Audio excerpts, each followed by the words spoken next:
God have mercy upon us.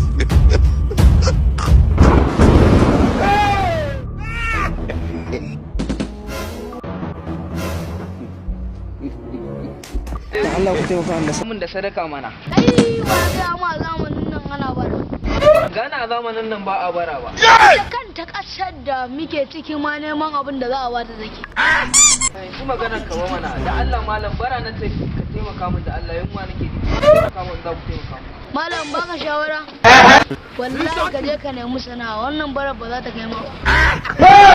Malam in je nemi sana'a ba da sana'ar da zan yi. Sana'a nan kala. Kamar wace ba? Kamanin ina yi yanda zan samu kuɗi? Ka tabbata in ne mayanin din nan zan samu kuɗi? Kawai ka zo kamanin malam ga kuɗi nan a ɓoye baka san da su ba. Gidan nan da na gina ko kuɗin gaggaran shekara. Kuma da mayanin din nan ka gidajen na ce mayanin din nan fa wahala ce kawai a ciki ba wani abu ba. Wanda suka gaya ma mayanin wahala ne su ne 'yan wahala.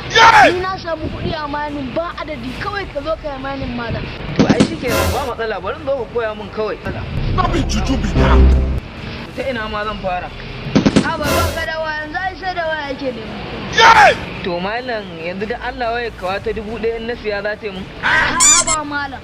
Waya za ka sa kuɗi ka siya kalar ta 100 haka. Don kutumar ubanka ina da 100 zan zo in bara ne. Ni ba sa nema ka zo ka taimaka min da sadaka ba kawai. Wallahi in baka taimaka min da sadakan nan ba sai na ci. Banka. Ni za ka hada sadaka ko? Hey! Sorry, yo.